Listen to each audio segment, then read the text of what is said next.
We'll go to the first round to Ms. Vandenbelt for 7 minutes. Yes, thank you very much. And actually, most of my questions are going to be for Elections Canada, Mr. Perot.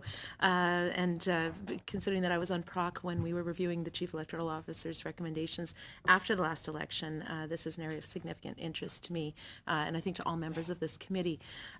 You testified before PROC, and again in your remarks this morning, that political parties should come under privacy rules. Now, of course, PIPEDA is where commercial entities fall. The Elections Act is another potential tool that could be used. And we've heard testimony before this committee that political parties and the need to ensure that parties can access voters without interference, that we're different, and that political campaigns, for instance, the do not call list doesn't apply. You can enter apartment buildings during campaigns so that you can reach all voters. Are there specific, unique qualities of an election campaign that you think that the regular PIPEDA rules would not apply to political parties? And would it be better that we do this under the Elections Act or under PIPEDA?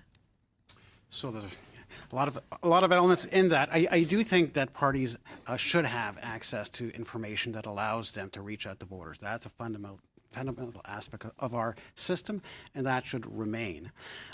I do think that we have now reached a point where concerns over the use of personal data on the internet requires some measure of protection and some minimal standards.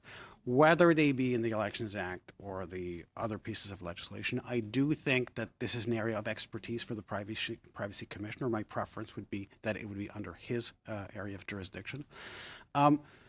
I also recognize that there are unique realities to parties. I think that the basic principles of privacy can accommodate those realities. If you look at areas of consent, how you obtain consent, whether it has to be prior or a right of a person to seek to erase information rather than get upfront consent. These are areas where the principles, I believe, allow for some flexibility.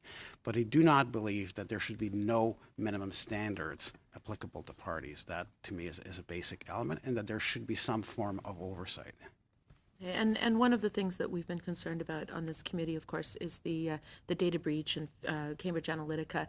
There are third-party entities that are actually global in nature that are gathering huge amounts of data, and this is allowing for very specific targeting of people who are on social media platforms, which has, as we've seen, influenced different campaigns. Is there, beyond the things that you were talking about in terms of third parties and voter awareness, is there a role for Elections Canada in monitoring the kinds of targeting that is happening on Facebook? For instance, if there is a third-party entity, they're not spending money, and they may be from a foreign source, or they may be domestic, that is targeting particular groups of voters for voter suppression. So, an ad that would go to, for instance, young men between 20 and 25 who are of a particular racial minority, and trying to get people not to vote.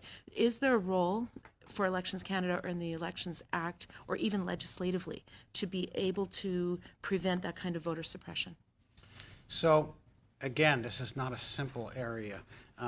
The premise is that, at least in organic content, we don't regulate what's being said. There are exceptions to that in the legislation. There are exceptions in Bill C-76 when there is specific impersonation, for example. So there are areas of legitimate intervention, and when there are offenses under the Act, if we see them, we will report them to the Commissioner. He's the one to enforce that.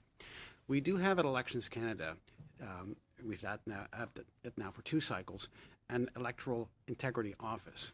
And that office is concerned about looking at other jurisdictions, malpractices that emerge in other jurisdictions, and to see whether there may be trends, and be prepared to at least alert either the Commissioner or persons that may be caught in those situations and react.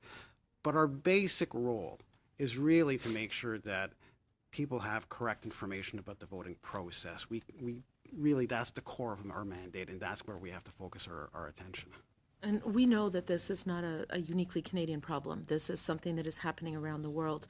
Is Elections Canada working with other electoral bodies around the world to look at best practices or how other bodies are handling this, or how to even coordinate in responding to those that are across boundaries? We certainly have regular exchanges with other electoral management bodies, both in Canada and in other jurisdictions. I think it's fair to say that nobody's found a silver bullet to deal with these issues, but we are all looking at similar approaches. Much time? Okay, so I'd like to go back to the actual security, the cybersecurity of Elections Canada, of the voters list. We have heard in this committee that it isn't necessarily the actual institutions, Elections Canada, the process of voting, particularly with the paper ballots, which I think that we are probably, it's something we want to keep as a country, that we have that manual counting of ballots. But at the same time, we do have voters lists that are in the hands of political parties, and parties have voluntary measures in terms of privacy. Do you think, and I noticed that you said that there should be a subsidy for political parties on cybersecurity, is there more that political parties need to do in order to ensure that these voters lists or any other information isn't getting into the wrong hands, even inadvertently? No, I think that's a very good point.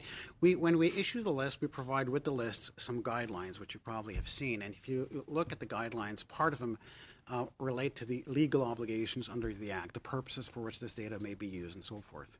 But there's a number of recommendations that are just best practices that we have no authority to enforce, but are about how do you keep track of who in your campaign has those lists, and making sure that you recover the list after the campaign, and you safeguard them when they're not being used by your volunteers. So there are important things that campaigns can do and should be doing over and above any legal requirement.